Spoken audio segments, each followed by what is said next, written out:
Hi friends and families. இன்றைக்கி என்னோட டே 6 o'clock start ஆச்சு. மார்னிங் எப்பயும் போல் என் ஹஸ்பண்ட் பிரேக்ஃபாஸ்ட் கம்ப்ளீட் பண்ணிவிட்டு டியூட்டி கிளம்பி போயிட்டாங்க. என் ஹஸ்பண்ட் இன்றைக்கி டியூட்டி போனதுக்கப்புறம் நான் கொஞ்சம் நேரம் தூங்கிட்டேன். ஒரு 10:30 போல் எழுந்திரிச்சு தான் வேலை செய்ய ஸ்டார்ட் பண்ணேன்.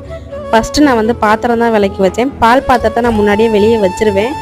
அவங்க பால் ஊற்றி வச்சுட்டு போனதுக்கப்புறம் நான் எடுத்து காய்ச்சிக்கிடுவேன். தென் லன்ச் ரெடி பண்ண ஸ்டார்ட் பண்ணேன். இன்றைக்கி ஃப்ரைடேனால ஆஸ் யூஷுவல் சாம்பார் தான். இந்த வாரம் அதிகமாக நான் வெஜிடபிள்ஸ் வாங்காதனால காய் அவ்வளோவா இல்லை. ஒரு கத்திரிக்காய், கேரட், அதுக்கப்புறம் உருளைக்கிழங்கு இருந்துச்சு. அப்புறம் கொஞ்சம் அவரைக்காய் போட்டு தான் சாம்பார் வச்சேன். கொத்தமல்லி இல்லாதனால கொத்தமல்லி போல் நான் வந்து எப்போயுமே சாம்பாரில் பெருங்காயம் சேர்த்துக்கிடுவேன். அதோடைய ஃப்ளேவர் எனக்கு பிடிக்கும்.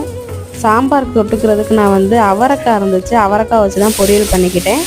அப்புறம் கொஞ்சமாக கழனி புளிச்சார் ரசம் வச்சேன். அவ்வளோதான் இன்றைக்கி லன்ச்சு. தென் ஈவினிங் போல் குப்பை வண்டி வந்துச்சு, குப்பையும் இறக்கி விட்டேன். இன்றைக்கி ஃப்ரைடேனால ஒரு 6 மணி போல் சாமியும் கும்பிட்டுட்டேன். அவ்வளோதான் இன்றைக்கி டே. என்னோடய வீடியோ உங்களுக்கு பிடிச்சிருந்தா லைக் பண்ணுங்கள், ஷேர் பண்ணுங்கள், கமெண்ட் பண்ணுங்கள் அண்ட் சப்ஸ்கிரைப் பண்ணுங்கள்.